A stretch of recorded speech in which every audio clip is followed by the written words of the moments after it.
J'ai été directeur de la Chambre française en Pologne dans les années 2001-2003, précisément du 16 janvier 2001 jusqu'à la fin juin 2003. Moi, je n'étais pas vraiment satisfait des locaux dans lesquels on était lorsque je suis arrivé. C'était dans un bâtiment des années 70, assez sombre. D'ailleurs, on était installé dans un ancien appartement. Et un de mes objectifs, c'était que la Chambre change de locaux. Et on a réussi en 2003 à trouver des locaux que je considère être comme vraiment prestigieux, puisqu'on était place Trzech-Krzyży, donc place des Trois Croix, vraiment une des places les plus prestigieuses de Varsovie. Et on a pu en fait changer un peu de statut, un peu moins de club, vers un organisme professionnel, vers un syndicat professionnel, qui a un peu à la mode des grandes chambres françaises en France, une capacité d'accueil, bon, assez modeste, mais quand même. Nous avons eu des salles des réunions, une petite salle de réception où on faisait des petits déjeuners, des formations, où vraiment nos membres pouvaient venir à la chambre, non pas seulement pour voir quelqu'un, pour prendre un papier ou juste comme ça, mais pouvaient vraiment venir dans un but, dans un objectif qui était intimement lié à l'activité de la Chambre, et qui plus est, à la Chambre, ça permettait d'avoir de bien meilleurs résultats financiers, puisque ce qu'on finançait normalement à l'extérieur, ça nous coûtait que nos locaux. Ça nous a beaucoup aidé dans le développement au début, et je pense que pas mal de membres étaient assez contents de ce changement qualitatif. J'aimerais beaucoup que la Chambre se développe aussi bien que maintenant, et que les membres réfléchissent à changer son nom de Chambre française en Chambre franco-polonaise. J'y tiens beaucoup. À mon arrivée, en fait, nous n'avions pas encore d'email, et une grande partie de nos membres non plus n'avaient pas d'email. Donc, pour inviter les membres aux différentes réunions, nous envoyions des fax. On avait récupéré un logiciel nous permettant d'envoyer des fax la nuit, ce qui fait qu'un adhérent sur deux était réveillé la nuit par la chambre de commerce à cause du fax qui leur envoyait l'invitation pour la semaine à venir. Donc, en règle générale, les adhérents nous appelaient le lendemain pour nous dire « Merci beaucoup pour l'invitation qui m'a réveillé cette nuit, je viens ou je viens pas ». À mon époque, la principale initiative fut la Semaine française, à l'initiative du bureau de la Chambre de commerce. Le but, en fait, était de promouvoir la France auprès des institutionnels, auprès du grand public et auprès des acteurs économiques. Ce fut une série d'événements qui ont duré une semaine, entre des concerts de Patricia Cass, entre faire apparaître pendant une semaine la Tour Eiffel une projection de la Tour Eiffel sur le Palais de la Culture, entre faire venir Miss France par exemple, organiser un marché français dans la vieille ville.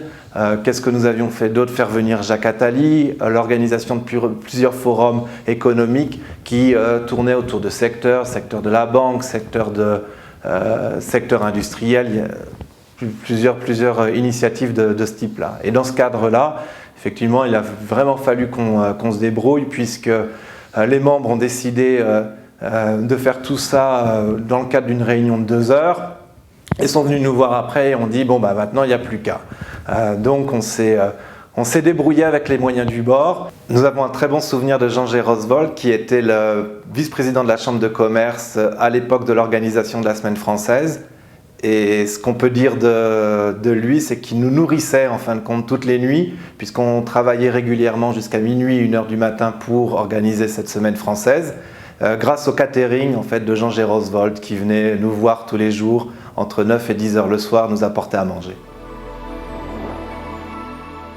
Donc à partir d'un noyau d'une quinzaine d'entreprises qui étaient des pionniers de l'époque, avec quelques grandes entreprises, industrielles pas beaucoup, mais enfin des gens comme Danone se sont installés à ce moment-là, Thomson bien sûr, etc.